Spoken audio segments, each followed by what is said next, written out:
Hi friends, இன்றைக்கி வந்து பார்த்திங்கன்னா சூப்பரான சப்பாத்தி ரோல் தான் செய்ய போகிறோம். அங்கே எப்படி செய்யுதுன்ட்டு பார்க்கலாம். அதுக்கு வந்து பார்த்திங்கன்னா கடாயில் எண்ணெய் சேர்த்து எண்ணெய் சூடானதுக்கப்புறமா வெங்காயம் வந்து சேர்த்துக்கலாம். வெங்காயம் சேர்த்து நல்லா வதங்கினதுமே இதில் இன்றைக்கி நான் வந்து பீன்ஸு, கேரட்டு, முட்டைக்கோஸ் வந்து சேர்த்துருக்கேன்.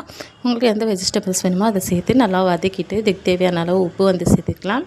சேர்த்து மறுபடியும் வதக்கி விட்டுட்டு அதுக்கப்புறமா கடைசியாக கொஞ்சமாக மிளகுத்தூள், கொஞ்சமாக சோயா சாஸ், அதுக்கப்புறமா வந்து பார்த்திங்கன்னா க்ரீன் சில்லி சாஸ் இது ரெண்டுமே வந்து சேர்த்துட்டு நல்லா மிக்ஸ் பண்ணி விடுங்க. மிக்ஸ் பண்ணி விட்டுட்டு அதுக்கப்புறமா வந்து பார்த்திங்கன்னா ஒரு முட்டையை நான் வந்து இந்த மாதிரி அடித்து வச்சுருக்கேன். ஸோ அது மேலே வந்து பார்த்திங்கன்னா ஏற்கனவே சுட்டு வச்சு சப்பாத்தியை வந்து நான் இது மேலே போட்டு நல்லா வந்து ஸ்ப்ரெட் பண்ணி விட்டுட்டு நம்ம செஞ்சு வச்சோம் இல்லையா அந்த வெஜிடபிள்ஸை அதை வந்து இது மேலே வச்சு நல்லா வந்து பார்த்திங்கன்னா இந்த மாதிரி ரோல் பண்ணிக்கோங்க.